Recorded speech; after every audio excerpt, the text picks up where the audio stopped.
दोस्तों, एक बार की बात है, महात्मा बुद्ध अपने सभी शिष्यों को उपदेश दे रहे थे। वे कह रहे थे कि मन ही सभी कर्मों का प्रधान है। मन ही सोच है, मन ही विचार है, मन ही शरीर है, मन ही पाप और मन ही पुण्य है। मन ही परम शक्ति तक पहुंचने का मार्ग है और मन ही शैतान तक पहुंचने का मार्ग है। मन ही सुख है, मन ही दुख है, मन ही वैराग्य है और मन ही वासना और दया भी है। मन ही क्रूरता और मन ही अस्तित्व भी है। हमारा मन ही करने और करवाने वाला है। मन की इच्छा शक्ति दृढ़ संकल्प है। मन ही डर और मन ही कमजोरी है। महात्मा बुद्ध का यह उपदेश वहां पर उपस्थित हर एक शिष्य बड़े ही ध्यानपूर्वक सुन रहा था। उन शिष्यों में से एक शिष्य ऐसा भी था जो हमेशा बहुत शांत रहता था। वह हमेशा अपनी साधना में ही लगा रहता था। वह बहुत कम बोलता और ध्यान करता। उसे किसी से कोई मतलब नहीं था। वह केवल अपने कामों से ही मतलब रखता था। तभी वह शिष्य महात्मा बुद्ध से कहता है, हे बुद्ध, यदि मन को शांत करना हो तो हमें क्या करना चाहिए? मन को साधने का सबसे आसान तरीका क्या है? इस पर महात्मा बुद्ध ने बड़ी विनम्रता से अपने शिष्य के इस प्रश्न का उत्तर देते हुए कहा, शांत हो जाओ, चुप हो जाओ, क्योंकि जो व्यक्ति चुप रहता है केवल बाहर से नहीं बल्कि भीतर से भी उसके मन की सारी हलचल समाप्त हो जाती है। उसका मन एक निर्बल पानी की तरह हो जाता है और वह उसके आर पार बड़ी सरलता से देख सकता है, उसे समझ सकता है। ऐसा व्यक्ति ही मन को पहचान सकता है और जो व्यक्ति मन को पहचान लेता है वह मन को साध भी सकता है। महात्मा बुद्ध की इस बात को लेकर लोगों के अलग अलग विचार है। लोगों की अलग अलग विचारधाराएं हैं। महात्मा बुद्ध का यह उपदेश सुनकर वहां पर उपस्थित सभी भिक्षुगण उस भिक्षु का अपमान करने लगे, उसका मजाक उड़ाने लगे। वे कह रहे थे, भाई तुम तो हमेशा ही शांत रहते हो, तुम तो हमेशा ही चुप रहते हो, तुम्हें तो हमसे कोई मतलब नहीं होता, तो तुमने अपने मन को क्यों नहीं साध लिया? लगता है कि तुम अपने मन को पहचान ही नहीं पाए। यही कारण है कि तुम अपने मन को देख नहीं पा रहे हो। कहीं ऐसा तो नहीं कि तुमने अपने मन पर विजय प्राप्त कर ली है? एक भिक्षु ने तो उस भिक्षु से कहा, भाई आखिर तुम क्या जानते हो अपने मन के बारे में? हमें भी तो बताओ, क्या तुम्हारा मन तुम्हारे नियंत्रण में है? उन सभी भिक्षु गणों की यह बात सुनकर वह भिक्षु कुछ न कह सका, तो बिल्कुल शांत रहा। उसे इस बात का एहसास हुआ कि वह भले ही शांत रहता है, चुप रहता है और केवल अपने कामों से मतलब रहता है, लेकिन फिर भी वह अब भी उतना ही अज्ञानी है जितना कि बाकी सभी भिक्षुगण, क्योंकि उसके पास उन सभी भिक्षुगणों के किसी भी प्रश्न का कोई उत्तर नहीं था और इसी कारणवश उस भिक्षु को अपने अज्ञानता का बोध हो रहा था। अपनी अज्ञानता के बारे में जानकर उसे बड़ा दुख हुआ, जिस कारण उसके मन में यह सारे विचार चलने लगे थे। वह इन्हीं सभी प्रश्नों के बारे में सोचता हुआ एक मार्ग से होकर गुजर रहा था। उसका पूरा ध्यान केवल अपने विचार पर था। अचानक तभी सामने से एक घुड़सवार आ रहा था और उस घुड़सवार ने भिक्षु पर ध्यान नहीं दिया और वह भिक्षु घोड़े की चपेट में आकर घायल होकर गिर गया। जमीन पर गिरते ही उस भिक्षु को अत्यधिक क्रोध आ गया। वह खड़े होकर उस घुड़सवार को अपशब्द कहने लगा, उसे तरह तरह की बातें सुनाने लगा, यहां तक कि वह भिक्षु उस घुड़सवार को थप्पड़ तक लगाने जा रहा था कि तभी अचानक उसे यह एहसास हुआ कि वह एक भिक्षु है और यह उसके धर्म के विरुद्ध है। अचानक उसे ऐसा लगने लगा कि मैं यह क्या करने जा रहा था, या तो मेरी मर्यादा के विपरीत है। वह यह सोचने लगा कि मैंने यह कैसे कर दिया, यह मुझसे कैसे हो गया। मैंने इस घुड़सवार को तरह तरह के अपशब्द सुनाए, तरह तरह की बातें कहीं, आखिर यह मैंने क्या कर दिया। और जब उसे अपनी गलती का एहसास हुआ तो वह चुपचाप अपने कपड़े झाड़ कर वापस लौट पड़ा। आश्रम पहुंचने के बाद आश्रम के एक कोने में बैठकर वह अपनी इस स्थिति के बारे में सोच रहा था। उसे समझ नहीं आ रहा था, क्या आखिर एक भिक्षु होने के बाद भी उसने क्रोध कैसे किया? उसने उस व्यक्ति को इस तरह के अपशब्द कैसे सुनाए? और यहां तक कि मैं तो उस पर हाथ भी उठाने जा रहा था। यदि मैं भीतर से शांत होता तो ऐसा कुछ भी नहीं होता। तभी उसने देखा कि महात्मा बुद्ध वहीं से होकर गुजर रहे थे और वह तुरंत ही महात्मा बुद्ध के पास पहुंचा। वह बहुत भावुक हो चुका था, उसकी आंखों से आंसू बह रहे थे। उसने महात्मा बुद्ध को प्रणाम किया और कहने लगा, हे बुद्ध, क्या हमारे भीतर हमारे अलावा कोई और भी रहता है जिसे हम नहीं जानते?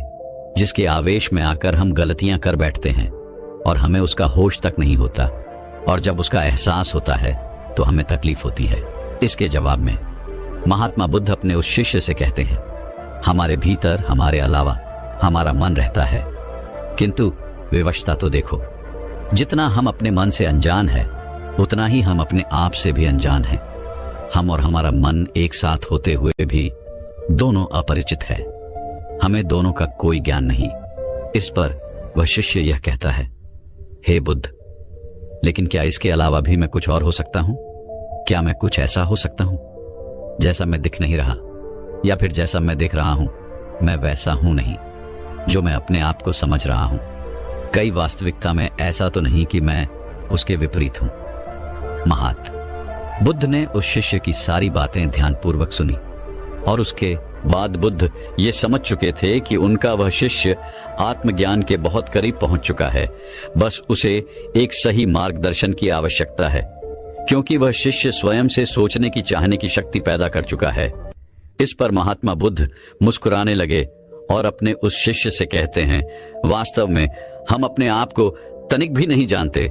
जितनी जानकारी हमें अपने बारे में है वह सब इस समाज द्वारा हमें प्रदान की गई है। जो हम सोचते हैं, जो विचार करते हैं, हमारा भाव सब कुछ हमें समाज के द्वारा ही मिला है। यहां तक कि हमारी मनोदशा भी समाज के वातावरण की वजह से ही है। और इसी कारण से हम में से कुछ लोग अत्यधिक बोलते रहते हैं और कुछ लोगों को अत्यधिक शांत रहना भी पसंद है। कुछ लोग क्रूर है, कुछ दयावान है, कुछ विरोधी है, कुछ सरल स्वभाव के हैं तो कुछ उद्दंड है। इसी प्रकार हम में से हर कोई कुछ ना कुछ अवश्य है, किंतु जिस भावना की प्रबलता हमारे भीतर सबसे ज्यादा होती है वही हम ऊपर की ओर से दिखाई भी देते हैं। जिस प्रकार तुम ऊपर से तो बहुत शांत दिखते हो, लेकिन यह जरूरी नहीं कि तुम भीतर से भी शांत हो। महात्मा बुद्ध की यह बात सुनकर वह शिष्य महात्मा बुद्ध से कहता है, हे बुद्ध, तो मुझे खुद को जानने के लिए क्या करना होगा? मैं खुद को कैसे पहचान सकता हूं?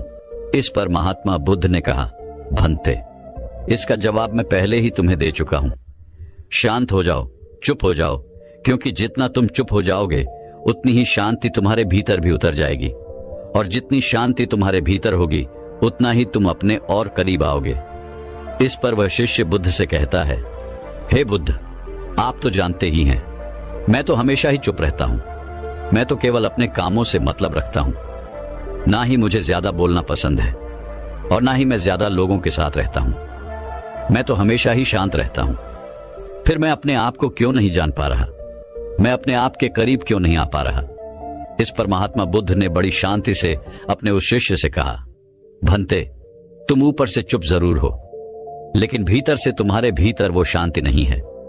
यदि ऐसा ना होता तो तुम भला उस घुड़सवार को अपशब्द क्यों कहते, उसे तरह तरह की बातें क्यों सुनाते, और तो और तुमने उस पर हाथ उठाने तक का प्रयास किया है। आखिर तुम्हें यह क्रोध कहां से आया? बुद्ध की यह बात सुनकर उसे अपनी गलती का एहसास हुआ। उसने तुरंत ही अपना सर झुका दिया। तभी महात्मा बुद्ध अपने उस शिष्य से कहते हैं, चुप रहने का अर्थ मुख से चुप होना नहीं है, बल्कि भीतर से शांत होना है। यह शांति शरीर के बाहर नहीं बल्कि हमारे भीतर होनी चाहिए।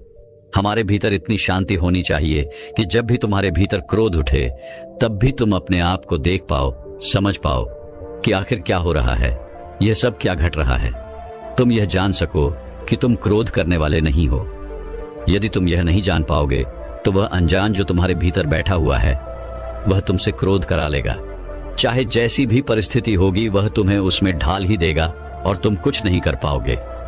तुम एक असहाय की तरह केवल देखते रह जाओगे, और जब वह परिस्थिति गुजर जाएगी तब तुम्हें उस परिस्थिति का एहसास होगा और तुम्हें पीड़ा होगी, दर्द होगा। आज तुमने क्रोध किया है, हो सकता है कि कल को तुम काम वासना में भी लीन हो जाओ और तुम्हें पता तक न चले। स्पैरो, वह शिष्य महात्मा बुद्ध से कहता है, हे बुद्ध, तो आप ही मुझे कोई रास्ता दिखाइए, आप ही मेरा मार्गदर्शन कीजिए। मैं तो सोचता था कि केवल चुप रहने से ही मैं सत्य की प्राप्ति कर लूंगा, आत्मज्ञान की प्राप्ति कर लूंगा, लेकिन केवल चुप रहने से मैं अपने आप तक को नहीं जान सका हूं, और आज मेरा यह भ्रम भी टूट गया है। मैं यह जान चुका हूं कि जब मैं खुद को ही नहीं जान पाया तो मैं भला आत्मज्ञान की प्राप्ति क्या करूंगा? हे बुद्ध, मेरे भीतर कोई और भी है, कोई ऐसा मित्र रहता है जिसे मैं नहीं जानता। कृपया करके मेरी उससे पहचान कराइए। हे तथागत, मुझे सही राह दिखाइए। इस पर महात्मा बुद्ध मुस्कुराने लगे और अपने उस शिष्य से कहते हैं, भंते, जानते हो इसके लिए तुम्हें सबसे पहले अपना यह स्वभाव छोड़ना होगा। जैसे कि तुम सबको बाहर से शांत तो नजर आते हो, लेकिन भीतर से तुम शांत नहीं हो, और यही कारण है कि तुम अपने आप को शांत तो समझते हो, लेकिन शांत हो नहीं। इसलिए किसी ऐसी एकांत जगह पर जाओ जहां पर तुम्हारे अलावा कोई ना हो। वहां जाकर जो तुम्हें बोलना है तुम बोलो, चिल्लाना है चिल्लाओ, चीखना है चीखो। जो तुम्हारा मन करे वो तुम कहो, जब तक कि तुम पूरी तरह से थक नहीं जाते, जब तक कि तुम्हारे भीतर से वो शब्द निकलने बंद नहीं हो जाते। और जब तुम पूरी तरह से शांत हो जाओ, जब तुम्हारे भीतर कोई शब्द ना बचे, कोई विचार ना बचे, तब तुम मेरे पास आना। तब मैं तुम्हें एक सही मार्ग दिखाऊंगा। शिष्य ने महात्मा बुद्ध की बात मान ली। उसने महात्मा बुद्ध को प्रणाम किया और एक पहाड़ की ओर चल पड़ा। उस पहाड़ पर चारों ओर हरियाली थी, शांत वातावरण था और वहां पर कोई नहीं था। वह शिष्य बिल्कुल एकांत था और अब उसने कहना शुरू किया। पहले तो वह अपनी मर्यादा में ही बोल रहा था, वह अपनी मर्यादा में ही बातें कर रहा था, लेकिन देखते ही देखते उसे क्रोध आने लगा और वह अपनी मर्यादा छोड़कर अब शब्द बोलने लगा था। अब शब्द बोलते समय उसे इतना आनंद आ रहा था कि उसने सारी सीमा लांघ दी और उसके मुख में जो कुछ भी आ रहा था वह बोलता चला जा रहा था।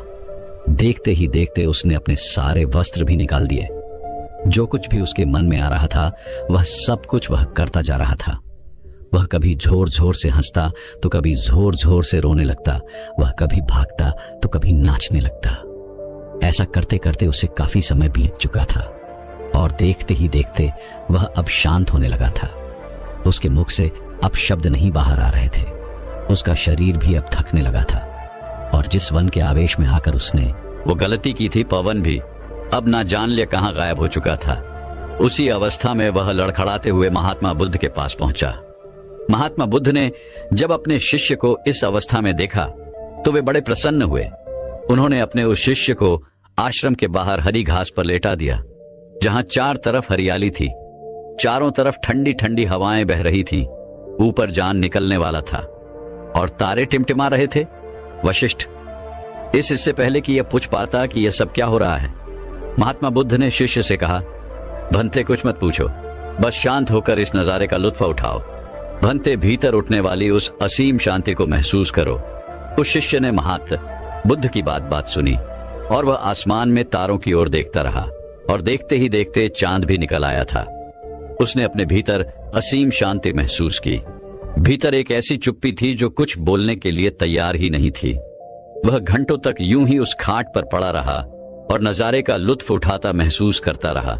वह अपने भीतर कुछ शांति को महसूस करता रहा। सब कुछ देखने के बाद वह उठा और वह महात्मा बुद्ध के पास पहुंचा। उसने वहां पर बुद्ध से कहा, हे बुद्ध, मैंने आज तक इतनी शांति प्राप्त नहीं की है। आज मैं बहुत अच्छा महसूस कर रहा हूं, मैं बहुत हल्का महसूस कर रहा हूं। लगता है जैसे आज मुझे एक नया जीवन मिला है, जैसे मेरे भीतर भी मैं ही हूं। किंतु है बुद्ध, मैं अभी अपने आप से अनजान हूं, मैं अब तक अपने आप को नहीं जान पाया। इस पर महात्मा बुद्ध ने कहा, भंते, यदि तुम्हारी नजरें समुद्र की लहरों पर होगी तो तुम्हें हलचल ही नजर आएगी, और जो लहरों में फंस गया वह समुद्र की गहराई तक कभी जा ही नहीं पाएगा। वह समुद्र की भीतर की उस शांति का अनुभव कभी कर ही नहीं पाएगा। अभी अभी तो तुम्हारे ऊपर की बहती हुई लहरें शांत हुई हैं, जो समुद्र के ऊपर दिखाई देती हैं। अभी तो तुम्हें भीतर गहराई में उतरना होगा। अपने मन के विचारों के उन बादलों को हटाकर अपने मन की गहराई में उतर जाओ, शांत हो जाओ, चुप हो जाओ। जितना तुम चुप रहोगे, विचार उतनी जल्दी आकर चले जाएंगे और तुम अपने आप को पहचान पाओगे। और जितना तुम अपने विचारों से लड़ने का प्रयास करोगे, उतना ही यह विचार तुम्हें परेशान करेंगे और तुम्हें उलझा कर रखेंगे। ध्यान से देखने का प्रयास करो। इन विचारों के पीछे, अर्थात इन लहरों के पीछे तुम ही तो हो। वह शिष्य यह समझ चुका था कि महात्मा बुद्ध उसे क्या आदेश दे रहे हैं। उसने तुरंत ही महात्मा बुद्ध को प्रणाम किया। और उनसे आज्ञा ली। उसके बाद वह खुद की खोज के लिए निकल पड़ा। देखते ही देखते दिन बीत गए। दिन के बाद महीने और महीनों के बाद साल भी बीत गए और करीब 5 सालों के बाद वह स्वयं को जान पाया, जिसके बाद केवल ऊपर ही नहीं बल्कि वह भीतर से भी पूरी तरह से शांत हो चुका था। वह कभी कुछ नहीं कहता, हमेशा चुप ही रहता था। 5 वर्षों के पश्चात जब बुद्ध ने उससे पूछा, भंते, क्या तुमने उस अनजान को पहचान लिया है? क्या तुम उसे जान सके हो कि वो कौन है जो तुम्हारे भीतर रहता है? इस पर वह भिक्षु मुस्कुराने लगा और महात्मा बुद्ध से कहता है, हे बुद्ध, भीतर बाहर हर जगह पर आप ही तो हैं और मैं आपके चरणों में बैठा हुआ हूं। यह सुन बुद्ध ने उसे चेतावनी देते हुए कहा, भंते, वह मैं नहीं हूं। वह तो तुम्हारा मन है जिसके चरणों में तुम बैठे हुए हो। वह तुम्हें फिर से माया जाल में फंसा रहा है। उसके माया जाल से बाहर निकलो, उसे काट कर आगे बढ़ो, तभी तुम खुद से मिल पाओगे, खुद को जान पाओगे। उसने महात्मा बुद्ध की बात मानी और तुरंत फिर से ध्यान में उतर गया। उसने देखा कि सामने महात्मा बुद्ध खड़े हैं और उनके चरणों में वह शिष्य हाथ जोड़े खड़ा है। लेकिन उसने महात्मा बुद्ध की बात मानी। उसने महात्मा बुद्ध को रास्ते से हटाया और महात्मा बुद्ध के हटते ही उसने देखा कि वही भिक्षु वहां पर खड़ा है। अपने आप को देखकर वह भिक्षु अचंभित रह गया। जैसे ही वह ध्यान से बाहर आना चाहता था ताकि वह महात्मा बुद्ध को बता सके, तभी उसकी अंतरात्मा उसे कहती है, रुक जाओ, तुम्हारी यात्रा पूरी हुई। मैं ही वो परमात्मा हूं, मैं ही वो शक्ति हूं जो तुम्हें सब कुछ देता है। मैं ही वो हूं जो सबको सब कुछ देता है और मैं तुम्हें भी कुछ देने ही आया हूं। मैं आज तुमसे बहुत प्रसन्न हूं और मैं तुम्हारे भीतर ही रहता हूं। तभी अचानक उसे महात्मा बुद्ध की आवाज सुनाई दी। महात्मा बुद्ध कह रहे थे, भंते, यहां मत रुकना, आगे बढ़ो। उसने महात्मा बुद्ध की बात फिर मानी। उसने अपने आप को मार्ग से हटाया और वह आगे की ओर बढ़ा। जैसे ही उसने अपने प्रतिबिंब अर्थात उस दूसरे भिक्षु को हाथ लगाया, वह भिक्षु पूरी तरह से पानी में मिल गया और अचानक चारों तरफ शांति छा गई। चारों तरफ अंधेरा छा गया। सब कुछ पूरी तरह से शांत हो गया, क्योंकि उस भिक्षु ने आत्मज्ञान की प्राप्ति कर ली थी। और जब ऐसा हुआ तब वह भिक्षु अपने अंतर में ही रह गया। उसे बाहर आने की इच्छा तक नहीं हुई। वह भिक्षु उस शांति को अनुभव कर रहा था, उस असीम शांति का आनंद ले रहा था। तभी अचानक बुद्ध उसे उस शांति से बाहर की ओर लाए। बाहर आने के बाद अब उसके मन में कोई प्रश्न नहीं रह गया था, ना ही कोई जवाब। उसके पास कहने के लिए कुछ नहीं था। वह तो बस शांत हो चुका था, चुप हो चुका था। उसे अब किसी और चीज को समझने की कोई आवश्यकता नहीं रह गई थी, क्योंकि वह खुद को जान चुका था। उसने आत्मज्ञान की प्राप्ति कर ली थी। लेकिन यहां पर समझने वाली बात यह है कि जब उसे महात्मा बुद्ध ने बाहर लाया तो वास्तविकता में वो महात्मा बुद्ध नहीं थे, बल्कि वह खुद ही था जो उसे भीतर की ओर से बाहर लाया था। तो दर्शकों, चलिए अब इस विषय पर एक और अगली रोचक कहानी की शुरुआत करते हैं। दोस्तों, कभी कभी हम जो सुनते और समझते हैं वो पूरी तरह सत्य नहीं होता। आपने कई महापुरुषों की बातें सुनी होंगी, कई बुद्ध पुरुषों की बातें सुनी होंगी। जब भी आप उनकी बातें सुनते हैं तो आपके मन में एक प्रश्न उठता है, और वह प्रश्न यह है, क्या हमारा सांसारिक जीवन जीना व्यर्थ है? क्या हमें केवल आध्यात्मिक जीवन जीना चाहिए? क्या हमें खुद की खोज करनी चाहिए? क्या हमें संसार के भोग विलास का उपभोग नहीं करना चाहिए? जो लोग इस सांसारिक जीवन में फंसे हुए हैं, उनका जीवन पूरी तरह से व्यर्थ है। किसी को अपने माता पिता के लिए धन कमाना है तो कोई अपने परिवार को सुखी देखना चाहता है। कोई अपने बच्चों की चिंता में पीड़ित है तो कोई अपने लिए कुछ करना चाहता है, नाम कमाना चाहता है। कोई अपनी प्रेमिका को खुश रखना चाहता है, कोई अपने प्रेमी को पाना चाहता है। कोई राजनीतिक बनना चाहता है तो कोई राज करना चाहता है। कोई साधारण जीवन जीना चाहता है। इसी प्रकार हम सभी के तरह तरह के सपने हैं, तरह तरह के विचार हैं। हम सभी को अपने जीवन में कुछ ना कुछ तो चाहिए ही। परंतु ये सभी साधु पुरुष जब हमारे सामने आते हैं तो हमारे इन सपनों को तोड़ मरोड़ के रख देते हैं। जब वह कहते हैं कि सांसारिक जीवन व्यर्थ है और खुद को जानो, खुद को पहचानो, आध्यात्मिकता की राह पर चलो, तब उस वक्त हमारे मन में, हमारे मस्तिष्क में तरह तरह के विचार उत्पन्न होने लगते हैं। तब हमें यह समझ नहीं आता, क्या आखिर हम सांसारिक जीवन जिएं या फिर आध्यात्मिक जीवन, आखिर हम क्या करें? आपके साथ भी कभी ना कभी ऐसा तो हुआ ही होगा। क्या आपके भी मन में ऐसे कोई प्रश्न है तो आप हमें कमेंट में जरूर बताइएगा। चलिए आगे बढ़ते हैं और इसके पीछे की वास्तविकता को जानते हैं। वास्तविकता तो यही है कि आप उन बुद्ध पुरुषों की बातों को अच्छी तरह से समझ ही नहीं पा रहे, क्योंकि वह कहना कुछ चाहते हैं और आप उनकी बातों का मतलब कुछ और ही निकाल रहे हैं। आप उनकी बातों से कुछ और ही समझ रहे हैं। महात्मा बुद्ध खुद ही कहते थे कि उन्हें दरिद्रता पसंद नहीं है। वो अपने हर एक उपासक को आर्थिक रूप से सफल बनने के लिए कहते हैं, क्योंकि जब तक आप दरिद्र हैं, निर्धन हैं, तब तक आप कभी भी खुद को जानने के मार्ग पर आगे नहीं बढ़ सकते।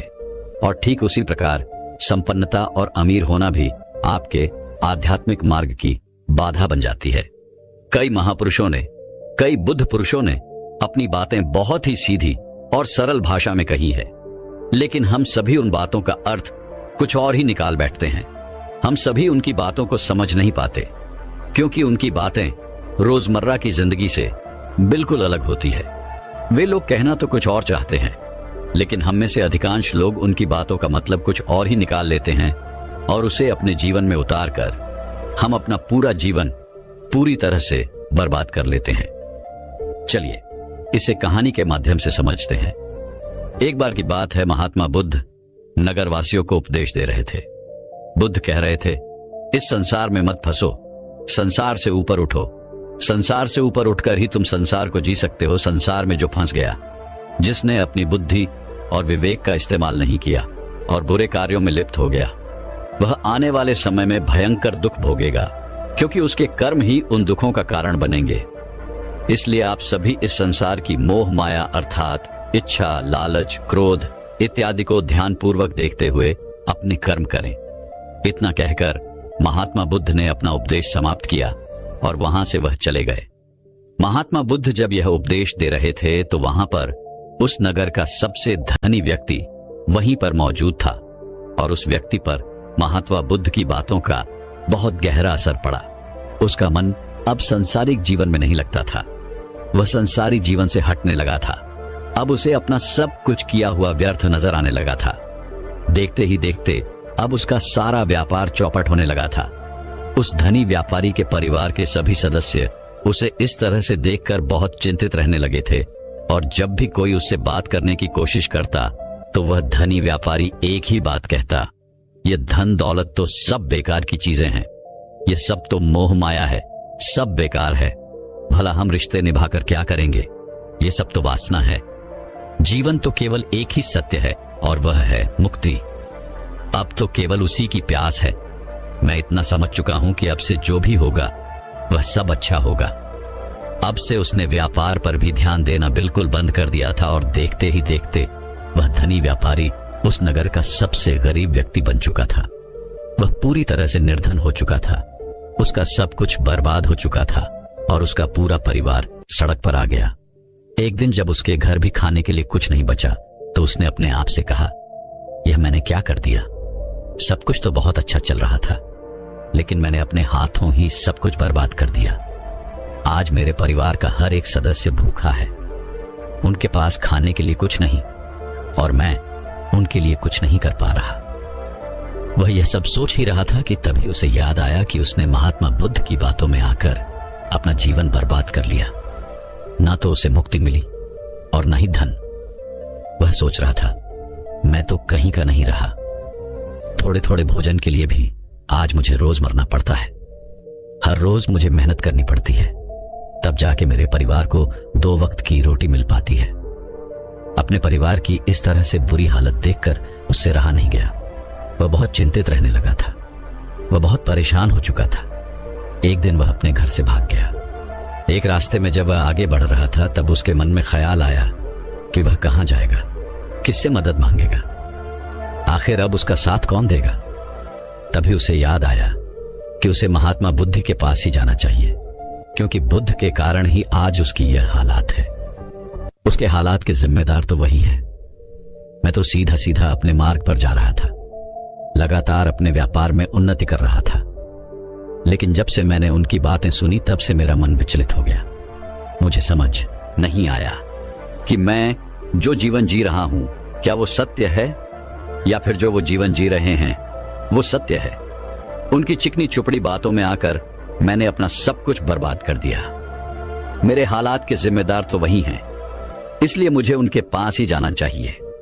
अपने मन में क्रोध लिए 2 दिनों की लंबी यात्रा करके वह महात्मा बुद्ध के पास पहुंचा और क्रोध में आकर महात्मा बुद्ध से कहता है बुद्ध, आपको कोई ज्ञान नहीं, ना ही आपने सत्य की प्राप्ति की है।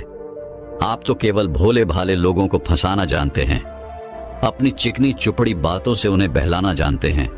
आप लोगों के सीधेपन का फायदा उठाकर अपनी प्रसिद्धि और अपनी प्रशंसा करवाते हैं। आप हमें ऐसे सपने दिखाते हैं जो कभी पूरे नहीं हो सकते। मैं भी ऐसा ही एक सीधा साधा व्यक्ति था और मैं उस नगर का सबसे बड़ा धनी व्यक्ति था। आपसे मिलने से पहले सब कुछ ठीक चल रहा था। मेरे पास धन की कोई कमी नहीं थी, सारे ऐशो आराम थे, सारी सुविधाएं थी। लेकिन जब से मैंने आपका उपदेश सुना, मैं आपसे इतना प्रभावित हो गया कि मैंने आपकी बातों को ही मानना शुरू कर दिया और वो सारी चीजें छोड़ दी जो मुझे सांसारिक जीवन से जोड़ती थी। अर्थात संसार की सारी मोह माया मैंने त्याग दी। और आज देखिए, आपकी वजह से मेरा पूरा परिवार भिखारी बन चुका है। वो छोटी सी कुटिया में रहता है, यहां तक कि रोज के खाने के लिए भी हमें मरना पड़ता है। आपकी वजह से मैं पूरी तरह से बर्बाद हो चुका हूं। उस व्यक्ति के इतना कहने के बाद महात्मा बुद्ध बड़ी शांति से मुस्कुराते हुए उस व्यक्ति से कहते हैं, आखिर तुम्हारे साथ क्या हुआ है और तुमने मेरी बातों का क्या मतलब निकाला? इस पर वह व्यक्ति महात्मा बुद्ध को सारी बातें बता देता है। आप कहते हैं कि धन दौलत की इच्छा करना, यह कामना, यह वासना सब बुरी है। आप संसारी जीवन को बुरा कहते हैं और खुद इस संसार में आकर भिक्षा मांगते हैं। आप आध्यात्मिक जीवन को अच्छा बताते हैं, किंतु मेरा एक प्रश्न है, इस आध्यात्मिक जीवन से हमें क्या मिलता है? इससे हमें क्या लाभ? आपने कहा था कि हमें आध्यात्मिक जीवन से सुख प्राप्त होता है, लेकिन मैंने तो जब से आध्यात्मिक जीवन अपनाया है तब से मुझे केवल दुख ही दुख मिला है। यहां तक कि मेरे पास जो कुछ भी था वो भी सब मैं खो बैठा हूं। आप लोगों को झूठा सपना दिखाकर उन्हें अंधकार में धकेल देते हैं। क्या यह वास्तविकता नहीं है? इस पर महात्मा बुद्ध मुस्कुराते हुए उस व्यक्ति से कहते हैं, भंते, तुम बहुत दूर से आए हो, अभी तुम विश्राम करो। रात को आकर मैं तुम्हें तुम्हारे सभी प्रश्नों का जवाब दे दूंगा। पहले तो उस व्यक्ति ने इनकार किया, लेकिन महात्मा बुद्ध के आग्रह पर वह व्यक्ति महात्मा बुद्ध की बात मान गया और आश्रम में जाकर विश्राम करने लगा। रात्रि के बाद महात्मा बुद्ध उस व्यक्ति के पास आए और कहा, भंते, मैंने एक व्यक्ति की बात सुनी। वह कह रहा था कि एक हाथी हवा में उड़ रहा था और वह अपने पैर तेजी से मारता हुआ हवा में और तेजी से उड़ता हुआ चला जा रहा था। उसने तो यह भी देखा कि एक बड़ी मछली अपने पैरों से जमीन पर चल रही थी और एक कुत्ता समुद्र की गहराइयों में सांस ले रहा था। इतना कहकर महात्मा बुद्ध शांत हो गए। वह व्यक्ति महात्मा बुद्ध की यह सारी बातें सुनकर महात्मा बुद्ध से कहता है तथागत, उसके आगे क्या हुआ? आप चुप क्यों हो गए? तभी महात्मा बुद्ध उस व्यक्ति को समझाते हुए कहते हैं, भंते, क्या तुम्हें लगता है कि ऐसा वास्तव में हो सकता है? इस पर वह व्यक्ति जवाब देते हुए कहता है बुद्ध, अगर आप कह रहे हैं तो यह अवश्य ही सच होगा, क्योंकि आप इतने बड़े ज्ञानी हैं, आपने सत्य की प्राप्ति की है, तो आपके मुख से निकला हुआ हर एक शब्द तो सत्य ही होगा। तभी महात्मा बुद्ध मुस्कुराते हुए उस व्यक्ति से कहते हैं, भंते, क्या तुमने कभी पहले ऐसा कभी होते हुए देखा है? क्या तुमने कभी किसी हाथी को देखा है जो पर के साथ हवा में तेजी से उड़ता जा रहा हो? इसके जवाब में वह व्यक्ति कहता है, नहीं तथागत, मैंने तो कभी नहीं देखा। तभी बुद्ध कहते हैं, तो तुमने मुझसे प्रश्न क्यों नहीं किया कि आखिर वह हाथी आकाश में कैसे उड़ सकता है? इसका जवाब में वह व्यक्ति कहता है तथागत, आपके मुख से सुनकर मुझे ऐसा लगा कि मानो वो सत्य हो, और आप कह रहे हैं तो यह सत्य ही होगा, इसीलिए मैंने आपसे एक भी बात प्रश्न नहीं किया। तभी महात्मा बुद्ध उस व्यक्ति को समझाते हुए कहते, भंते, कभी किसी की बातों पर मत जाना, बल्कि खुद विचार करो, स्वयं सोचो कि उस बात में कितनी सच्चाई है। वह जो व्यक्ति कह रहा है, क्या वह सच है? आखिर वह कहना क्या चाहता है? हो सकता है कि वह कुछ और कहना चाहता हो और तुम उसका अर्थ कुछ और ही निकाल रहे हो। कम से कम तुम्हें एक बार पूछकर यह समझना तो चाहिए कि आखिर वह कहना क्या चाहता है। अगर तुम मुझसे पूछते कि आखिर वह हाथी हवा में कैसे उड़ सकता है, तो इसका जवाब मैं तुम्हें अवश्य देता। मैं तुम्हें ऐसा बताता कि एक छोटा सा बच्चा अपने खिलौनों के साथ खेल रहा है। वह हाथी को हवा में उड़ा रहा है और कुत्ते को पानी में डूबा रहा है, और रही बात मछली की, तो वह उसे जमीन पर चला रहा है। क्या ऐसा संभव नहीं हो सकता? इसके जवाब में वह व्यक्ति कहता है, हाँ, बिल्कुल ऐसा हो सकता है। आगे महात्मा बुद्ध उस व्यक्ति को कहते हैं, इसी प्रकार मैं कभी किसी को निर्धन या दरिद्र होने के लिए नहीं कहता। निर्धनता या दरिद्रता तुम्हारे विकास में बाधक बन जाती है, जिससे तुम और कुछ नहीं सोच पाते, ना ही कुछ समझ पाते हो। इन भिक्षु संघ को देखो, जब इन्हें भोजन की आवश्यकता होती है तो ये भिक्षा मांगने के लिए निकल पड़ते हैं, लेकिन यह भिक्षा कहां से आती है? इसके जवाब में वह व्यक्ति कहता है, हर कोई रोज मेहनत करता है ताकि उसके परिवार का पालन पोषण हो सके, और जो वह मेहनत करता है उसके बदले में उसे कुछ पैसे मिलते हैं। उन पैसों से वह भोजन खरीदता है, और वही भोजन वह आपको भी सौंपता है, और वही समीक्षा आती है। तभी महात्मा बुद्ध उस व्यक्ति से एक और प्रश्न करते हैं, भंते, यह बात तो सत्य है, लेकिन तुम क्या मुझे यह बता सकते हो कि आखिर यह धन कहां से आता है? इसका जवाब देते हुए वह व्यक्ति कहता है, धन तो सभी लोग अर्जित करते हैं, सभी कमाते हैं। तभी महात्मा बुद्ध उस व्यक्ति को समझाते हुए कहते हैं, ठीक इसी प्रकार दुनिया में यदि हर कोई भिक्षा मांगने लग जाए तो आखिर भोजन कहां से आएगा? अनाज कौन उगाएगा? व्यापार कौन करेगा? और लोगों की रक्षा के लिए धन कहां से इकट्ठा होगा? लोगों की जरूरतें कैसे पूरी होंगी? यह सुनकर वह व्यक्ति थोड़ा सा अचरज में पड़ गया और महात्मा बुद्ध से कहता है, किंतु है तथागत, आप ही तो कहते हैं कि मनुष्य की इच्छा, कामना और वासना, लालच और क्रोध, ये सभी मनुष्य के विकार है और हमें इनसे दूर रहना चाहिए। तभी वह आत्मज्ञानी कहलाता है। तभी महात्मा बुद्ध कहते हैं, भंते, मैं तो अभी भी यही कह रहा हूं कि मनुष्य को इन सब चीजों से दूर रहना चाहिए। इस पर वह व्यक्ति महात्मा बुद्ध की बात काटते हुए कहता है तथागत, पर दुनिया तो इसी पर चल रही है। इसके बिना भला यह संसार कैसे चल सकता है? हर किसी को पैसों की जरूरत है। बिना पैसों के वह अपने परिवार को नहीं चला सकता, वह अपने परिवार का पालन पोषण नहीं कर सकता, वह अपने परिवार के लिए भोजन नहीं ला सकता, और यदि वह पैसे नहीं कमाएगा तो वह भूखा मर जाएगा। तभी महात्मा बुद्ध कहते हैं, मानते, ये संसार इन चीजों से नहीं चल रहा, इन चीजों से बिगड़ रहा है। इस पर वह व्यक्ति कहता है तथागत, आखिर आप क्या कहना चाहते हैं?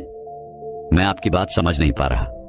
संसार में इच्छा, कामना, वासना और क्रोध ही तो है, और जब हम इनका त्याग कर देते हैं तब हम आध्यात्मिक मार्ग की ओर आगे बढ़ते हैं, अर्थात मुक्त के मार्ग पर, यानी कि हम सन्यासी के मार्ग पर चलते हैं। इस पर महत्व जवाब देते हुए कहते हैं, भंते, लेकिन तुमने जो कुछ कहा वह भी एक बहुत बड़ा सत्य है।